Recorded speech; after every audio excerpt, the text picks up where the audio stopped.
हमारे पूर्वज कहते थे कि उल्लू जब रात में बोलता है तो कुछ बुरा होता है। प्रधानमंत्री जी भी जब रात में बोलते हैं तो कुछ ना कुछ बुरा होता है। कोई कहता है थाली बजाओ, कोई कहता है गोबर खा लो, कोई कहता है मूत्र पी लो, कोई कहता है धूप में सेक लो।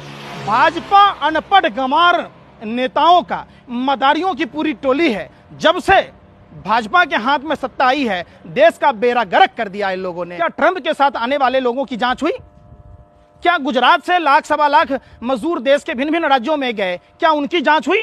जानबूझकर प्रधानमंत्री को छुपाने की एक बहुत बड़ी आदत है। कभी डिग्री छुपाते हैं, कभी अपनी शादी छुपाते हैं, कभी अपना गुजरात मॉडल छुपाते हैं। देश के सामने कोरोना छुपाया, अगर नहीं छुपाया होता तो आज देश में बद से बदतर हालत नहीं होती। जो लोग फर्जी धर्म के नाम पर, जाति के नाम पर, प्रांत के नाम पर, भाषा के नाम पर देश में आग लगाते हैं, देश की जनता को आपस में लड़वाते हैं, वो सब नेता किस बिल में छुपे हुए हैं? पूरे देश का डॉक्टर लोगों के इलाज में लगा है।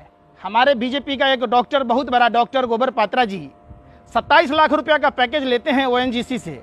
क्या था, ओएनजीसी के डायरेक्टर हैं, कहाँ किस बिल में छुपे हैं? कहते थे हिंदुत्व खतरे में है, हिंदुओं एक हो जाओ। आज हिंदुओं के खतरा नहीं दिख रहा। भाजपा मदारियों की पूरी पार्टी है। कोई भालू का नाच दिखाता है, ए जमूरे थाली बजाएगा, हाँ जूर थाली बजाएगा। प्रधानमंत्री जी जनवरी के महीनों में पूरे 300 सांसदों के साथ दिल्ली के चुनाव प्रचार में सारी मंत्रियां गली गली घूम रहे थे। हमारे पासवान जी, तारीपार गृह मंत्री जी 1 इंच पीछे हटने की भी नहीं बात कर रहे थे। उनको उस समय संज्ञान में क्यों नहीं लिया? अगर लिया होता तो हिंदुस्तान में इस तरीके से बद से बदतर स्थिति नहीं हुई होती। इसके लिए सीधा तौर पर जवाबदेह हमारे केंद्र की सरकार है, जिसको समय रहते संज्ञान लेना चाहिए था। आपने देखा, आपके चैनल के माध्यम से देश की जनता को भी बताना चाह रहे हैं, ट्रंप की अगवानी में लगे हुए थे। जो ट्रंप हिंदुस्तान को धमकी देता है, सवाल उठता है, मनमोहन सिंह जी भी न्यूक्लियर डील के मुद्दे पर अमेरिका को डोतुक चेतावनी दी थी। तो ये हमारे 56 इंच के सीना वाले प्रधानमंत्री इतने डरे और सहमे क्यों हैं?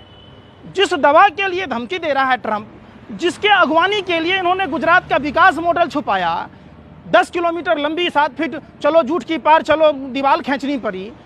आज अगर देश की पूर्ववर्ती सरकारों ने देश में अस्पताल नहीं बनाया होता तो मोदी जी, आपके मुख्यमंत्रियों के द्वारा, आपकी सरकार के द्वारा जो लैट्रिन का निर्माण किया गया है, शौचालय का, बगैर पानी का शौचालय, क्या लोग उसमें इलाज कराने जाता? देश की जनता पूछना चाह रही है। जब 12 फरवरी को राहुल गांधी जी सवाल पूछ रहे थे तो देश